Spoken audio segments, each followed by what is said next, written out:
Responsabiliser et décider. Comment inviter nos équipes à être force de proposition? Ainsi, un collaborateur autonome est un collaborateur épanoui. Ses initiatives et sa créativité se révèlent vite indispensables au bon fonctionnement de l'entreprise. Au plus près du terrain, les collaborateurs sont effectivement généralement les mieux placés pour émettre des propositions concernant le développement de leur société. Innovation, amélioration d'offres existantes, réorganisation interne, ils sont au cœur de la machine. Encore faut-il que le manager puisse créer un climat de confiance pour permettre aux équipes de faire preuve d'audace et se donner les moyens de favoriser cette prise d'initiative. Et c'est là que c'est plus compliqué. Lorsqu'il s'agit d'impliquer et de responsabiliser, le premier outil que nous utilisons tous en tant que manager, c'est le questionnement. Nous distinguons assez aisément les questions ouvertes d'une part, des questions fermées d'autre part. Une question fermée va inviter une réponse comme oui ou non. Êtes-vous ceci? Êtes-vous cela? Voulez-vous ceci? Voulez-vous cela? Cela est très utile pour valider. Les questions ouvertes, par définition, ouvrent le champ des réponses. Comment, quoi, où, qui, quand, combien, pourquoi, que pensez-vous de? Pour comprendre, ça va être très très utile. Mais pour autant, si on maîtrise bien les questions ouvertes, on ne fait pas assez usage des questions ouvertes orientées. Nous avons des questions fermées, il y a des questions ouvertes, mais nous utilisons souvent ces questions sur le champ de la neutralité. Qu'est-ce qu'une question ouverte orientée? La question ouverte orientée va permettre d'inviter réellement à la réflexion. Elle va présenter par définition un champ d'investigation qui reste vaste, mais qui va être plus restreint. Puisque la question ouverte neutre peut amener finalement à des hors-sujets, voire même peut amener le collaborateur à rester inhibé. Le champ est tellement vaste que je ne sais pas par où commencer. Du coup, quand on oriente la question ouverte, ça permet effectivement d'amorcer plus facilement la réflexion, d'amorcer plus facilement des réponses. Ça favorise l'implication. Quels sont les succès? Quelles sont les difficultés? Compte tenu de tel ou tel enjeu, comment, à ton avis, peux-tu répondre à cet objectif? Cela va vraiment permettre d'impliquer les collaborateurs. Donc, à consommer sans modération, cette question ouverte, orientée et d'une efficacité redoutable. Pour l'information, en tant que manager, nous allons nous interdire les questions fermées orientées. De quoi s'agit-il? Il s'agit finalement d'introduire la réponse dans la question. Ne penses-tu pas qu'il serait temps de? Ne penses-tu pas qu'il faudrait que tu utilises tel mode opératoire? Lorsque finalement on donne la réponse dans la question, le collaborateur se sent manipulé. Et c'est donc bien évidemment contre-productif. Responsabiliser, favoriser l'initiative nécessite finalement d'avoir un climat de confiance. Pour prendre des initiatives, le collaborateur doit se sentir en confiance. Il doit savoir que son collaborateur, que son manager lui fait confiance. Il va être primordial pour le manager de valoriser chacun de ses collaborateurs, les valoriser individuellement dans leur singularité. Puisque chacun des collaborateurs apporte son expérience, il apporte son expertise, il apporte aussi son œil candide, son regard candide parfois, ce qui est très précieux. Il apporte sa personnalité. Il constitue un maillon essentiel de la chaîne équipe. Du coup, le manager doit faire des points réguliers avec chacun. Il doit donner du feedback. Le feedback, c'est un excellent moyen d'ancrer les bonnes pratiques et par conséquent la confiance en soi. Et puis donner du feedback, ça permet aussi de sensibiliser sur les axes d'amélioration et donc ça met chacun des collaborateurs qu'il reçoit dans des perspectives de réussite, d'amélioration et de réussite. Par ailleurs, on peut aussi responsabiliser nos collaborateurs quant à leur propre accompagnement. Finalement, à quelle fréquence est-ce qu'ils ont besoin de faire un point sur tel ou tel projet? Comment est-ce qu'ils analysent leur réussite? Quels sont, selon eux, leurs axes d'amélioration, leurs axes de progrès? Comment d'ailleurs est-ce qu'ils pensent pouvoir progresser? Etc.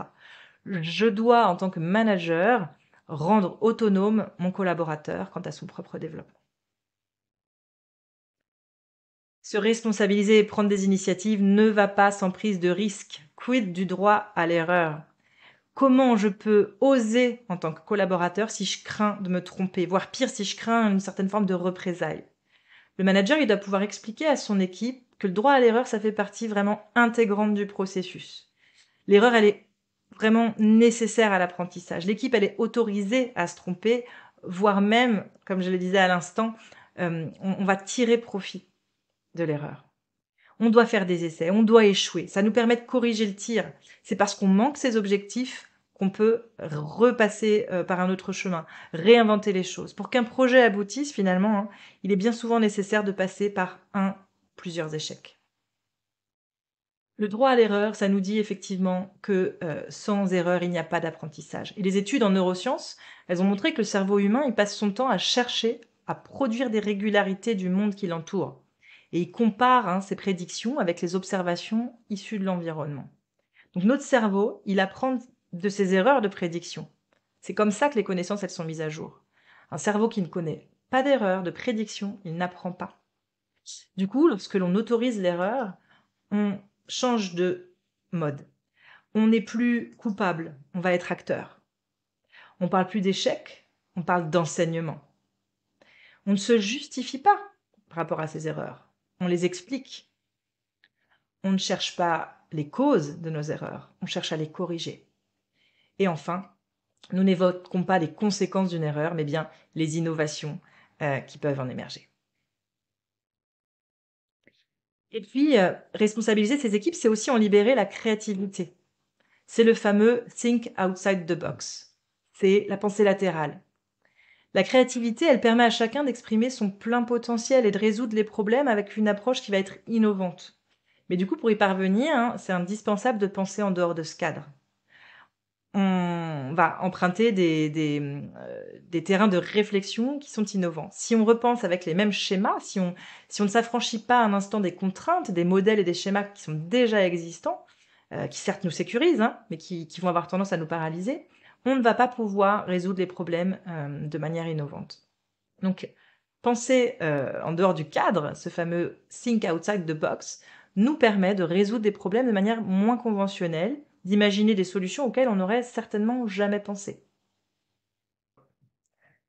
Alors nous venons de voir qu'effectivement développer la pensée latérale était indispensable pour libérer la créativité. De la même manière, un manager qui utilise des métaphores et des anecdotes durant les réunions, il a des équipes plus créatives que celui qui ne voit que par son tableau blanc, ses chiffres, ses dashboards. Et idéalement, le manager va favoriser la créativité au sein de ses équipes. Et pour ça, il a de nombreux outils, finalement, de disponibles. Peut-être l'un des plus connus, c'est le brainstorming. Le brainstorming, c'est la technique de créativité la plus célèbre. Elle va consister à réunir un groupe de personnes qui vont chacune faire part de leurs idées sur un sujet. Alors justement, dans le protocole d'animation, il est bien important pour celui qui anime le brainstorming de penser à définir de manière vraiment claire et concrète le sujet, la problématique, le problème à résoudre.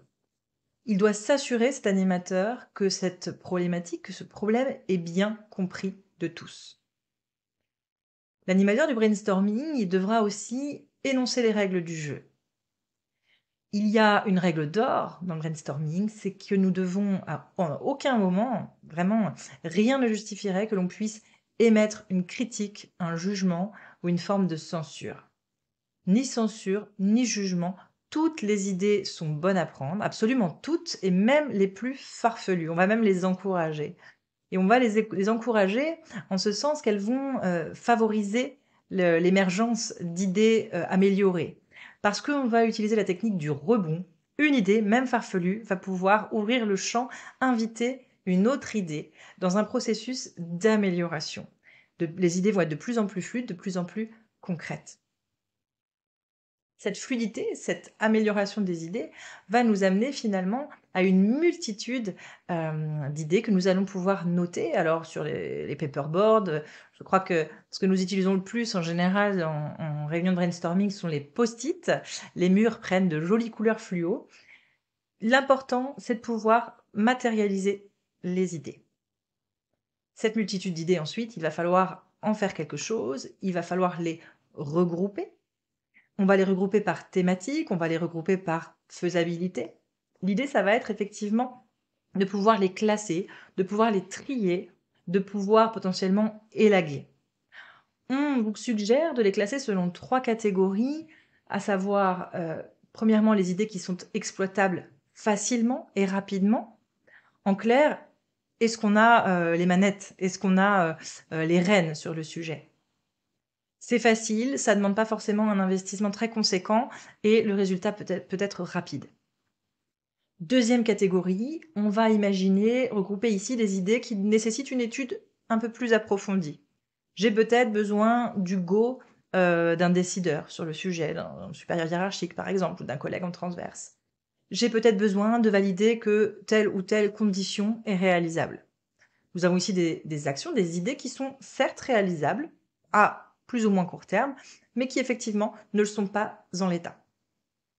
Et enfin, troisième catégorie possible, les idées qui, elles, vont être difficilement réalisables en l'état à court terme. Ce sont des idées que l'on pourrait qualifier d'impossibles, même si rien n'est impossible, mais elles vont nécessiter effectivement de nouvelles approches du problème et ça va nécessiter une analyse, un investissement peut-être plus conséquent. Donc vraiment 3 catégories par rapport à leur faisabilité. Citons d'autres outils qui vont favoriser la créativité. Un outil assez connu et pour le coup très efficace, c'est le mind mapping. Alors, c'est une autre technique de représentation visuelle qui va, elle aussi, stimuler la créativité. Le mind mapping, en fait, il consiste à construire une sorte d'arbre dans lequel on va avoir le sujet principal situé au centre. Et puis, avec un système d'arborescence, on va avoir des branches et des sous-branches qui vont effectivement être représenter les idées qui sont liées au sujet. Nous aurons le sujet principal, les idées connexes liées au sujet autour, comme des branches, et puis des sous-branches. Nous allons comme ça développer les idées autour du sujet principal. Cet outil de visualisation, il est a priori assez simple et il est extrêmement utile pour cartographier en fait les idées et pour mieux comprendre finalement la place qu'elles vont occuper. Alors, il existe d'ailleurs de très bons outils pour créer des mind maps en ligne. À l'heure du télétravail, il est finalement assez dommage de se priver d'occasion de libérer la créativité à distance. Tout comme le brainstorming, le mind mapping est possible derrière nos écrans. Citons encore quelques outils. Le sketchstorming. Alors en anglais, sketch, ça va signifier littéralement le croquis. Donc là, on a l'idée d'une tempête de croquis. Alors vous l'aurez deviné, cette méthode créative, elle va reposer sur le dessin. Pour autant, on se rassure, il n'y a pas besoin d'être un artiste pour l'utiliser. Les croquis, au contraire, ils doivent être simples, ils doivent être le plus basiques possible. L'intérêt, en fait, c'est que les représentations visuelles, elles ont le pouvoir de stimuler l'imagination. Et encore plus finalement que la parole, qu'elle soit parlée, verbalisée ou qu'elle soit écrite. Et par ailleurs, le dessin, il peut nous permettre d'exprimer un concept sur lequel on n'arrive pas forcément à mettre de mots. Donc là aussi, un outil très précieux, très utile. Peut-être avez-vous entendu parler du body storming. Donc le body, le corps, nous allons expérimenter de manière corporelle une réflexion. C'est une forme finalement de brainstorming corporel.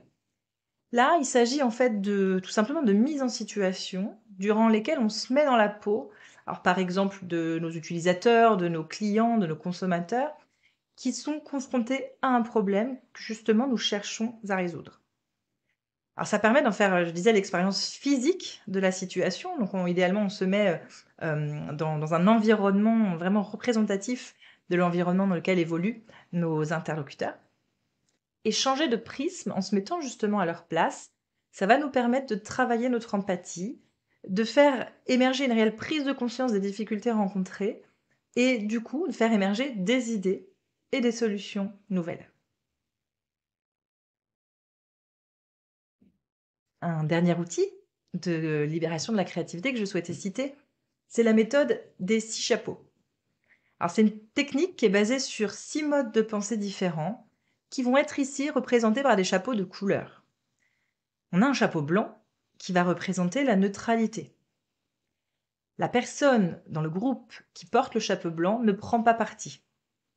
Il est neutre et il va se contenter d'une approche factuelle et de données chiffrées.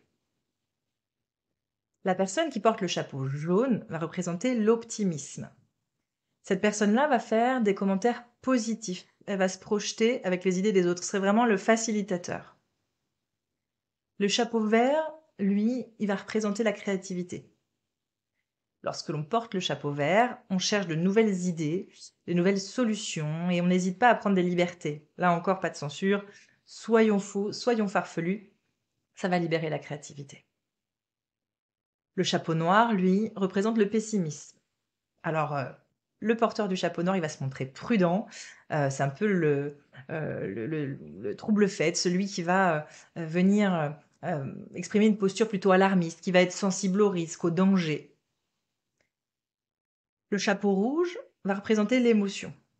Le porteur du chapeau rouge va réagir à chaud. Pas de censure, il peut être complètement irrationnel, complètement émotionnel. Il fonctionne à l'intuition, au sentiment, au feeling. Le chapeau bleu, enfin, va représenter l'organisation.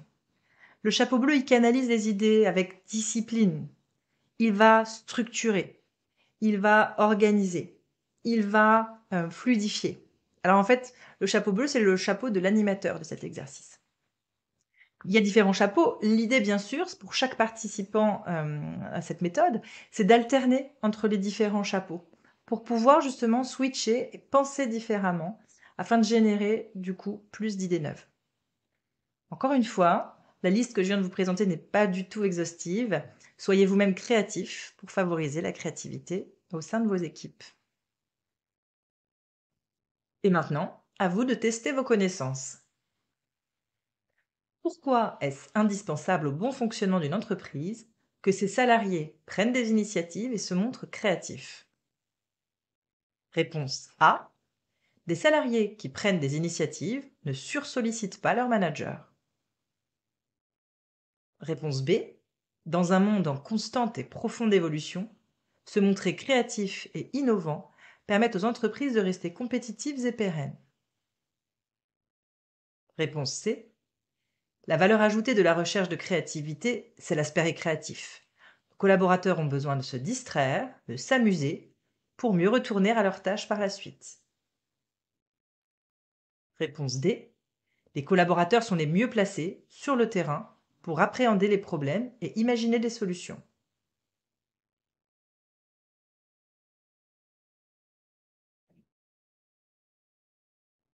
Réponse A, B et D. Non, la valeur ajoutée de la recherche de créativité, ce n'est pas uniquement l'aspect récréatif. Alors bien sûr, hein, c'est un aspect qui n'est pas négligeable. L'efficacité des outils favorisant la créativité n'est plus à prouver. Donc oui, s'amuser, c'est une chose, et ça peut être distrayant que de varier les plaisirs et de découvrir différents outils. Mais pour autant, on n'est pas là juste pour s'amuser. Nous allons produire des idées qui très souvent sont concrètes, sont réalisables et permettent effectivement aux équipes et par conséquent aux entreprises d'innover et d'être plus performantes. Notons par ailleurs que de nombreux outils finalement de créativité sont disponibles à distance. Nous avons de nombreux logiciels à disposition qui sont performants et qui permettent de jolies réalisations. Les salariés autonomes et qui prennent des initiatives règlent les problèmes par eux-mêmes. Ils vont trouver leurs solutions, ils vont inventer leur chemin. Aussi, leurs managers peuvent réserver du temps à leurs tâches managériales et à la réflexion stratégique. Nous l'avons vu, c'est essentiel. Lorsqu'ils ne courent pas sur le terrain pour éteindre le feu, les managers ils peuvent organiser les stratégies de prévention des risques notamment. Ils peuvent organiser les secours et piloter les équipes. C'est là leur valeur ajoutée. Enfin, les salariés sur le terrain, les collaborateurs confrontés aux problématiques terrain sont bien évidemment les mieux placés pour pouvoir trouver des solutions. Si nous les écoutons, si nous les invitons à trouver, à explorer et à trouver des solutions, des pistes de réflexion sur les problématiques qu'ils rencontrent, nous allons découvrir de merveilleuses perspectives d'évolution et de résolution de problèmes. Quels sont les avantages des questions ouvertes orientées dans le processus d'implication des collaborateurs? Réponse A. Les questions ouvertes orientées permettent aux collaborateurs d'aborder le sujet en toute liberté.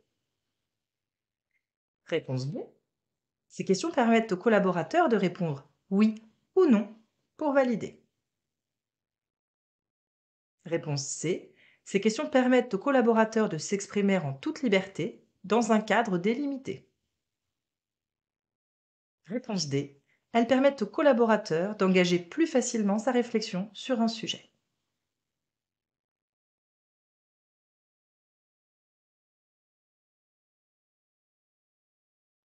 Réponse C et réponse D. Alors certes, avec une question ouverte orientée, le collaborateur va pouvoir s'exprimer en toute liberté, mais pas en abordant la question avec l'angle qu'il souhaite. Cela va effectivement éviter de potentiels hors-sujet ou va éviter une certaine forme d'inhibition, disions-nous. Les questions ouvertes neutres vont permettre cela. Elles vont permettre justement d'aborder la problématique, d'aborder la question parmi tous les angles possibles. Et ça, c'est très pratique pour explorer, pour comprendre une situation et justement pour libérer la créativité.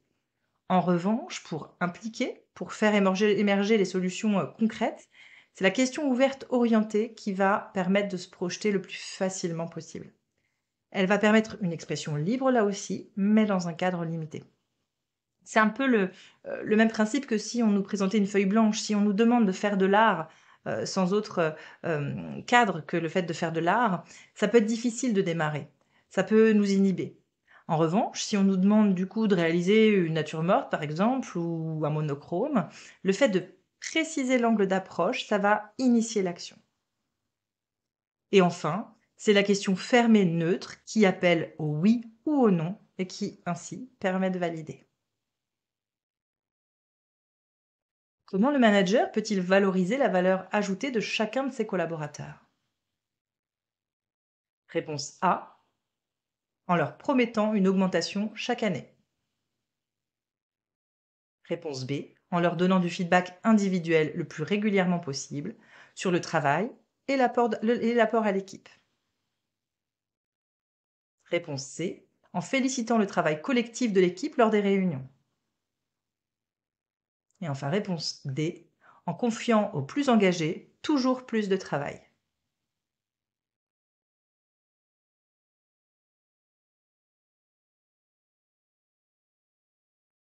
C'est la réponse B qui était attendue. Non, l'augmentation annuelle systématique, même si elle serait très sympathique pour nos chers collaborateurs, n'est pas envisageable. Le manager, il n'a pas la main sur les comptes en banque de l'entreprise, sur le chéquier. Ce ne sont pas les leviers qu'il va pouvoir actionner. Féliciter, c'est un excellent moyen de valoriser l'apport, la valeur ajoutée de chacun des collaborateurs. Mais attention, la félicitation, elle ne doit pas se réaliser uniquement en collectif. C'est vraiment important, de bien considérer que chaque collaborateur est un maillon de l'équipe, mais un maillon, qu'il a ses particularités, qu'il a son implication, qu'il a ses décisions, ses actions. Les félicitations collectives quant au travail de l'équipe, bien évidemment, c'est bénéfique, hein. Mon message n'est absolument pas, de les supprimer. La félicitation sera toujours, efficace et productive. Mais en tout cas, la félicitation collective sur le travail de l'équipe ne suffit pas à ancrer la confiance individuelle, à motiver individuellement. Par ailleurs, on doit faire attention au fait que nos champions, certes, ils ont besoin de challenge, ils ont besoin d'être nourris, mais ils ne demandent pas à être surchargés. Alors vraiment, j'insiste, c'est pas parce que nos champions apportent de la valeur ajoutée que je dois tout faire reposer sur eux. La voix, vous l'aurez donc compris, c'est bien le feedback individuel. Et par feedback, on n'entend pas exclusivement la félicitation. Tout feedback individuel généreux qui vise à l'amélioration va souligner finalement l'intérêt que le manager porte au travail de son collaborateur. Il vient ici saluer certes les réussites, mais aussi les efforts, mais aussi les progrès. En quoi le droit à l'erreur est-il fondamental dans le processus de responsabilisation des équipes? Réponse A, il n'y a pas de prise d'initiative sans prise de risque. Réponse B, le droit à l'erreur est nécessaire, mais gare à ceux qui en abuseraient. Réponse C, se tromper permet d'être au final plus performant. Réponse D, le cerveau humain apprend en commettant des erreurs.